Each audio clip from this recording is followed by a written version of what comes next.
Beberapa waktu yang lalu, Jakarta Selatan itu dihebohkan oleh sebuah kejadian di mana seorang anak itu tega menghabisi ayah dan neneknya sendiri. Tetapi satu hal yang pasti, ini bukan hanya tindakan kriminal, tetapi ini ada kaitannya dengan masalah kesehatan mental yang sering kita abaikan.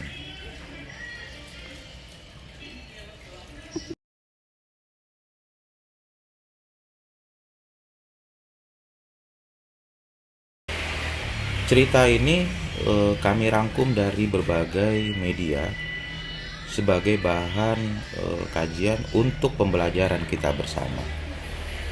Jadi, kita mulai. Kejadian ini bermula pada malam hari tanggal 30 November 2024. Seorang anak lelaki usia 14 tahun tega menghabisi ayah dan neneknya. Ibunya juga diserang, tetapi berhasil menyelamatkan diri. Dalam pengakuannya, anak tersebut mengatakan bahwa dia melakukan tindakan tersebut karena mendengar sebuah bisikan. Kalau pakar psikologi menyatakan bahwa ini adalah gejala-gejala halusinasi yang ternyata telah diidap oleh anak tersebut.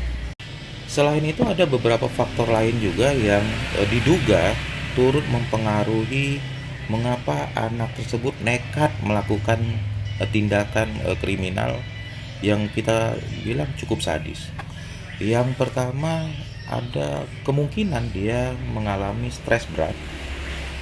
Salah satunya karena tekanan akademik yang terlalu tinggi yang dituntut oleh orang-orang terdekatnya kepada dia. Melihat pendapat beberapa pakar psikologi, dapat disimpulkan kemudian bahwa tindakan kriminal yang dilakukan oleh anak tersebut memiliki hubungan yang erat dengan masalah kesehatan jiwa yang dia alami. Setelah melalui beberapa kali proses persidangan, akhirnya pada 30 Juni 2025, Pengadilan Negeri Jakarta Selatan memutuskan bahwa anak tersebut dinyatakan bersalah. Tindakan dia membunuh itu tetap dinyatakan atau dikategorikan sebagai tindakan kriminal. Tetapi menariknya adalah hukuman yang diberikan kepada dia 2 tahun, bukan penjara, tetapi pembinaan. Jadi pengadilan memutuskan dia harus menjalani proses pembinaan selama 2 tahun.